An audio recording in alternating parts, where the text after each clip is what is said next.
The hero returns. I cannot thank you enough for saving young Imanolane's life. Aye, he told me everything. I've also received letters from both House Zamail and Durandare praising your conduct, and that of House Fortom. You've won us much honor, my friend.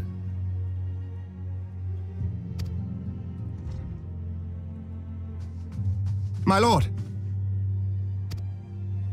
What is it? Speak. Pray forgive the intrusion, my lord, but I bring grave tidings. Master Alphino and Mistress Tataru have been detained on suspicion of fomenting heresy. What? Explain. They were observed entering a tavern in the lower levels on some half-dozen occasions. There, it is claimed, they made a number of inquiries. Inquiries which brought them into contact with certain elements. 'Twas this which prompted a knight of the Heavensward to demand that they be questioned. Sir Grinno, my lord. Sir Grinno is a brute. An exceedingly accomplished brute, but a brute nonetheless. Alas, he is also a son of House Zamail.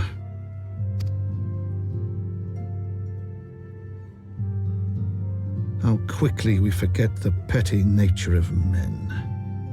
I'd wager your friends are no more than pawns in another of my countrymen's games. Such is the way of things between the high houses.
We are gathered here today under the watchful gaze of the Fury to ascertain the guilt of 2 souls in a trial by combat. Petitioners, step forward.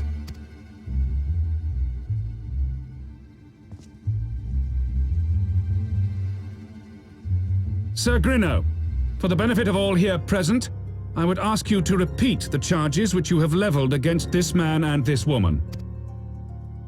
I, Sir Grinno de Zemile, brother of the Heavensward, did bear witness to these 2 foreigners consorting with heretics.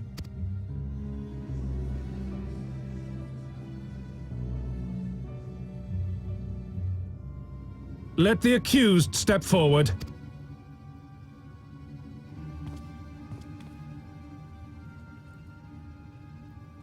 Alfino Leveilleur, Tataru Taru, you have heard the charges leveled against you. Will you take up arms to refute Sir Grinno's claim and thereby prove your innocence in the eyes of gods and men? I, Alfino Leveilleur, am innocent of this charge and claim my right to trial by combat. I, Tataru Taru, am innocent of this charge, but I am no warrior and cannot fight. So, I claim the right to name a champion.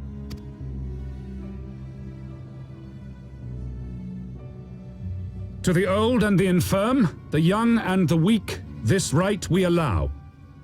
Very well. Who will stand for this woman?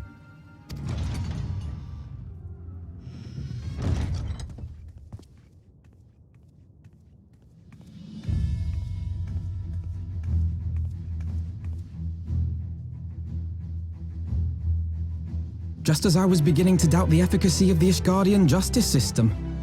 Come, my friend. Let us put an end to this mummer's farce.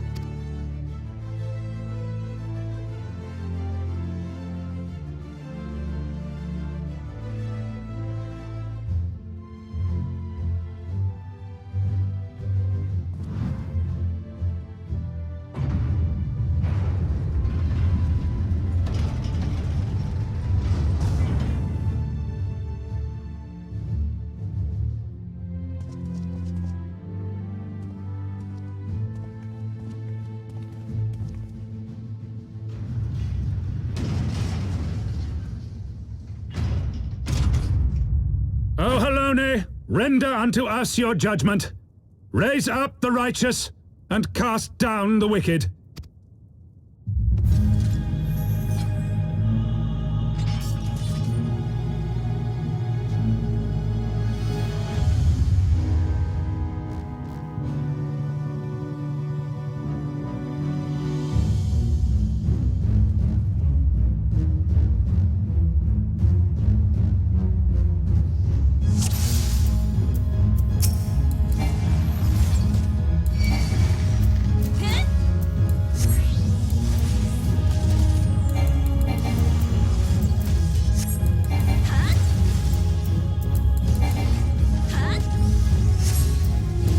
I have my pride.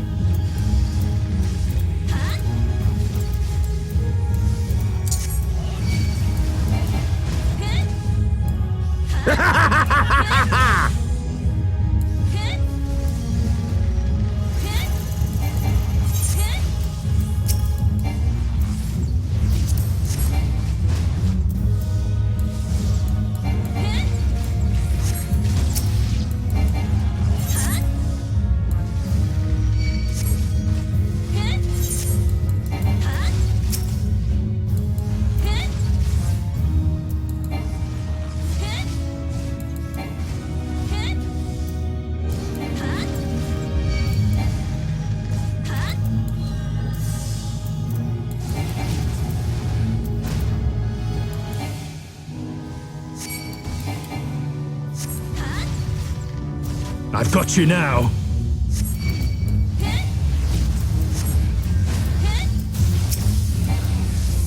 Pull yourself together.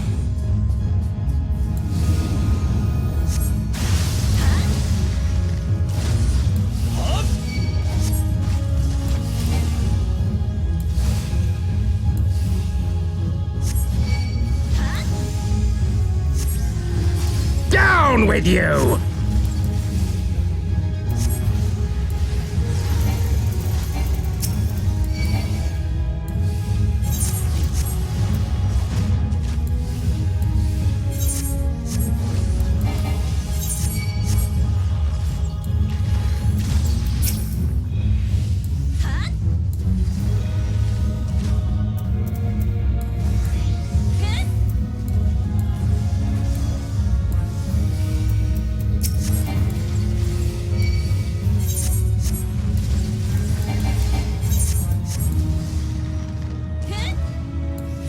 Hells take you!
Your Eminence, it is my honor to present to you the Warrior of Light.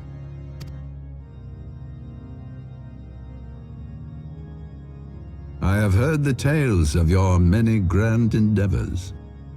The Lord Commander has also been most effusive in his praise. I am Thorin VII, Archbishop of the Ishgardian Orthodox Church, and I bade you come here that I might offer my personal apologies. You will forgive me for not calling upon you as courtesy would dictate, but as you can see, my more sprightly days are long behind me. But I digress. Your companions were wrongly accused of heresy and subjected to gross indignities. This, I am sorry to say, was the result of negligence on the part of our nation's protectors. Negligence born of an excess of zeal. Is that not so, Sir Zephyrin? Yes, Your Eminence. Regrettably, it would appear that we of the Heavensward were in receipt of erroneous information. Sir Grinno has ever been headstrong. He pressed charges before the truth had been ascertained, for which I most sincerely apologize. An unfortunate misunderstanding born of an earnest desire to serve Ishgard, but one which should never have occurred. For who could doubt the character of those who bested Shiva and drove the Horde from the steps of faith? Not I, that much is certain. That will be all, Sir Zephyrin. I would speak with our guest in private. Your Eminence?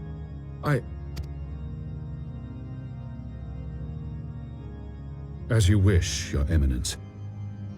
That will be all for today.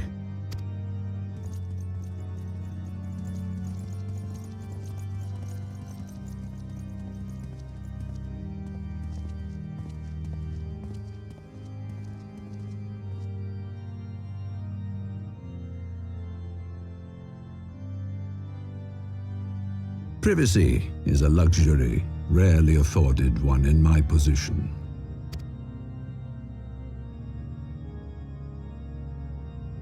Now tell me, young lady, what do you know of the Ascians? Much and more, I shouldn't wonder, being the bringer of light. You should know that I myself have met with them, have entertained them as guests even.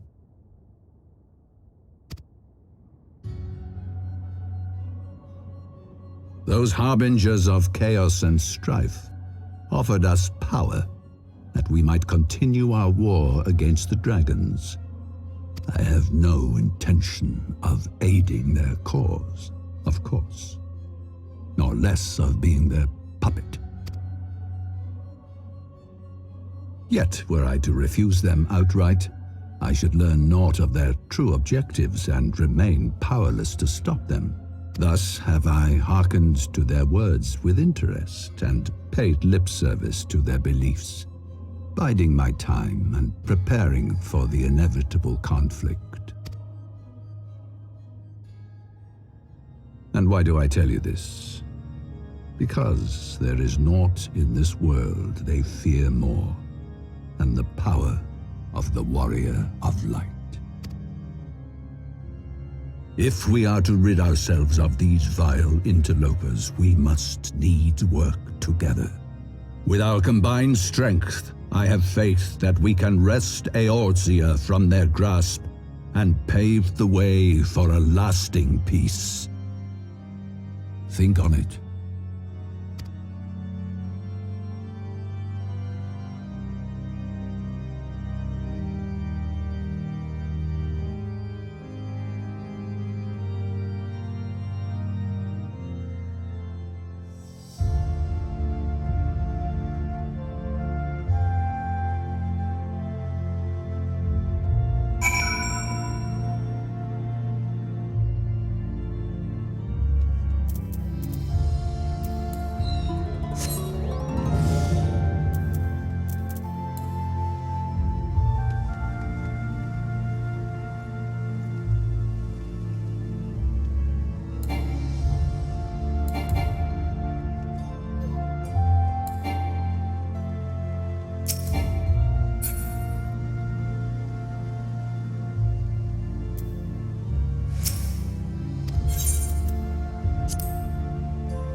There you are.